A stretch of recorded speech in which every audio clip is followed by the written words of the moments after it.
നമസ്കാരം, മാധുര മിസ് ആണ്. നമ്മുടെ ക്രിസ്മസ് എക്സാം ആയില്ലേ? അപ്പോൾ നമ്മൾ എന്തായാലും അടിസ്ഥാന പാഠാവലി അടിപൊളിയായിട്ട് പഠിച്ചു, നല്ല മാർക്കൊക്കെ എല്ലാവർക്കും കിട്ടിയില്ലേ? അപ്പം അടിപൊളിയായിട്ട് മിസ്സിൻ്റെ മക്കൾ എഴുതിയിട്ടുണ്ടെന്നാണ് മിസ്സിൻ്റെ വിശ്വാസം. അങ്ങനെ തന്നെയായിരുന്നു എല്ലാവരുടെയും റിപ്ലൈയും. അതേപോലെ തന്നെ നമുക്ക് നമ്മുടെ കേരള പാഠാവലിയും എ ഗ്രേഡ് വാങ്ങിയെടുക്കേണ്ട ആവശ്യമുണ്ട് അല്ലേ? നല്ല മാർക്ക്, എ ഗ്രേഡ് അല്ലല്ലേ, നിങ്ങൾക്ക് മാർക്കാണ്. അപ്പം നല്ല മാർക്ക്, ഫുൾ മാർക്ക് വാങ്ങിയെടുക്കണം. അപ്പം നിങ്ങൾ പ്രതീക്ഷിച്ചോളൂ, ഷുവറായിട്ട് നിങ്ങൾക്ക് ഈ ഒരു പ്രവർത്തനം ഉണ്ടായിരിക്കും. ഇത് നമ്മുടെ കാവ്യ നർത്തകി എന്ന ഒരു പാഠഭാഗത്തിലെ ഒരു ചെറിയൊരു ചോദ്യമാണ് കേട്ടോ.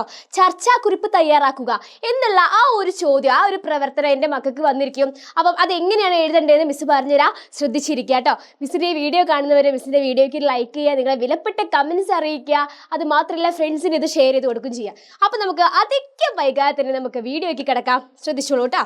പല മാതിരി പല ഭാഷകൾ പല പൂഷകൾ കെട്ടി പാടിയും മാടിയും പല ചേഷ്ടകൾ കാട്ടി വിഭ്രമ വിഷവിത്ത് വിതക്കേലും ഹൃദയമേ വിസ്മരിക്കില്ല ഞാൻ നിന്നെ സുരസുഷമേ.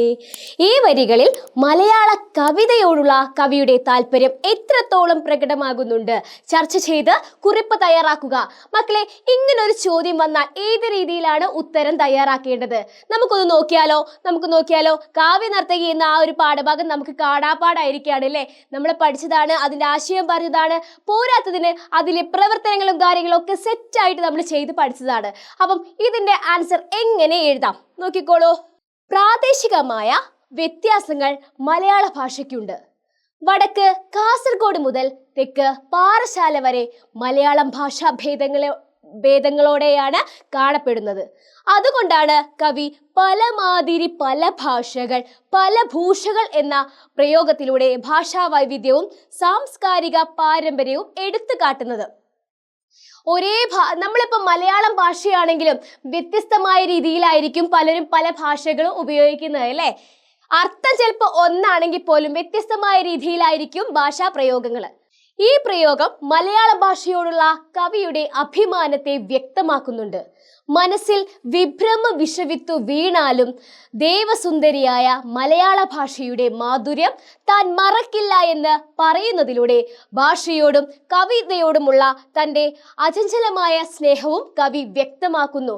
നമ്മുടെ മലയാളം ഭാഷയെ കവി എത്രത്തോളം ഇഷ്ടപ്പെടുന്നുണ്ട്, എത്രത്തോളം സ്നേഹിക്കുന്നുണ്ട് എന്ന് നമുക്ക് ഈ ഒരു കവിതയിലൂടെ മനസ്സിലാക്കാൻ പറ്റൂലേ? ഇതിൻ്റെ ലാസ്റ്റ് എന്താ പറയുന്നത്? ഇതിലെന്താ ലാസ്റ്റ് പറയുന്നത്?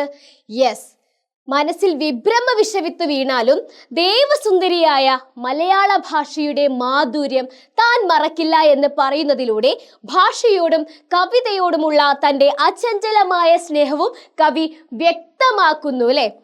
യെസ്. അപ്പൊ മക്കളെ, ഒരു ചർച്ചാ കുറിപ്പ് തയ്യാറാക്കുക എന്നുള്ള ഒരു ചോദ്യം വന്നു കഴിഞ്ഞാൽ, അങ്ങനെ ഒരു ചോദ്യം വന്നു കഴിഞ്ഞാൽ എൻ്റെ മക്കള് നല്ല സൂപ്പറായിട്ട് അടിപൊളിയായിട്ട് എഴുതുമല്ലോ. ഇന്ന് നിങ്ങൾക്ക് എന്തെങ്കിലും സംശയമോ കാര്യങ്ങളുണ്ടെങ്കിൽ നിങ്ങൾ കമൻറ്റ് ബോക്സിൽ അറിയിച്ചോളൂ, മിസ് നോക്കാം, അതിനനുസരിച്ച് മിസ് റിപ്ലൈ തരാം.